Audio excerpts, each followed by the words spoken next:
At exactly 2:13 in the morning, the office lights inside a Seoul entertainment building were still on. A young employee sat in front of 3 glowing monitors refreshing Billboard rankings over and over again. Then suddenly, the numbers changed. BTS, Jennie from Blackpink, and a rising group called CORTIS, all climbing higher, faster than anyone expected. Within seconds, phones started ringing.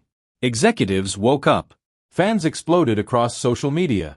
And deep inside the American music industry, people began asking one uncomfortable question. How did K-pop become powerful enough to dominate Billboard? Because what happened next changed global music forever. Introduction. For years, Billboard was seen as the ultimate symbol of success. Mostly dominated by Western artists. Mostly controlled by English-language music. Many people believed international artists could never truly compete at the highest level. Especially artists singing in Korean. But while critics underestimated K-pop, millions of fans around the world were quietly building a movement online. Teenagers in Brazil, students in India, fans in Europe, audiences in America. They weren't just listening to K-pop. They were emotionally connected to it. And eventually, that connection became impossible to ignore. Long before BTS sold out stadiums, K-pop trainees were already living extremely difficult lives behind the scenes. Young teenagers entered training systems where they practiced singing and dancing for years. Some never debuted. Some gave up. Only a few survived the pressure. Then BTS arrived. Unlike many groups at the time, they spoke openly about fear, anxiety, failure, and chasing dreams. Fans felt understood. That emotional honesty helped BTS grow rapidly around the world.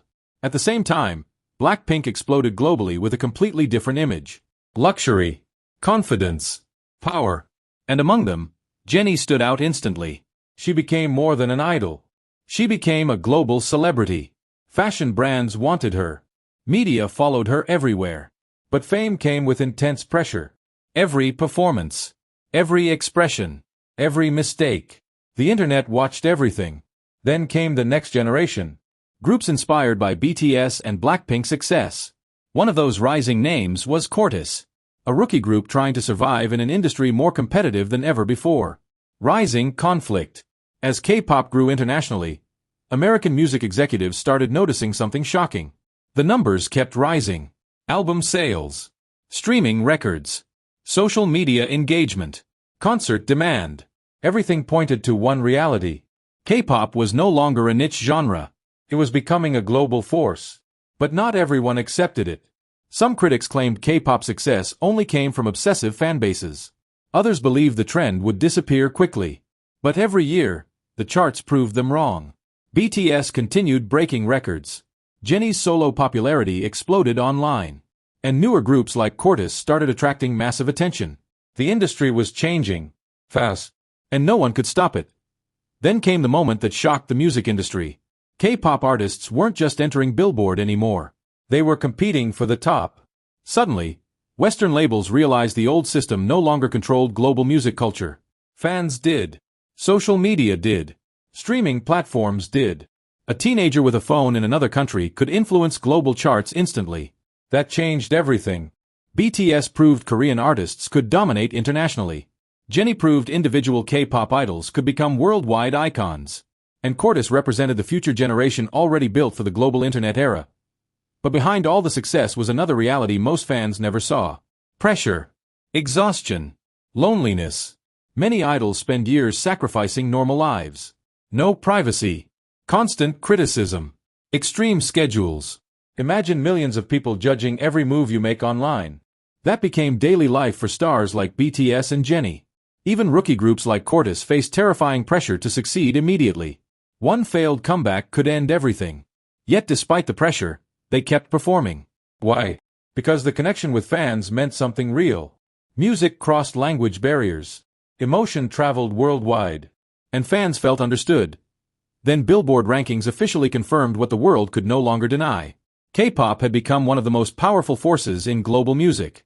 Television hosts discussed it. Major magazines covered it. American award shows changed their attitude. The industry that once underestimated K-pop suddenly wanted collaborations. Fashion brands embraced Korean stars. Streaming platforms pushed more international music. The entire system shifted. And at the center of that movement were BTS, Jennie, and rising acts like CORTIS. Today, younger audiences grow up in a completely different world. Listening to Korean music feels normal. Watching Korean content feels normal. Cultural barriers became smaller. And K-pop helped lead that change. But success still comes with sacrifice. Behind every performance are real people carrying enormous expectations. People who get tired. People who struggle emotionally. People trying to survive inside an industry that never slows down. Late at night in Seoul, while the city sleeps, practice room lights still glow. New trainees continue dancing in front of mirrors. Some dream of becoming the next BTS. Some dream of becoming the next Jennie. Some hope groups like CORTIS prove there's still room for new stars. Most of them will never make it. But a few might change global music forever. And maybe that's the real story behind K-pop's rise. Not just fame. Not just charts. But millions of people around the world connecting through music, emotion, and ambition. The moment BTS, Jennie, and CORTIS pushed K-pop to Billboard's top, the music industry changed forever. And it may never go back.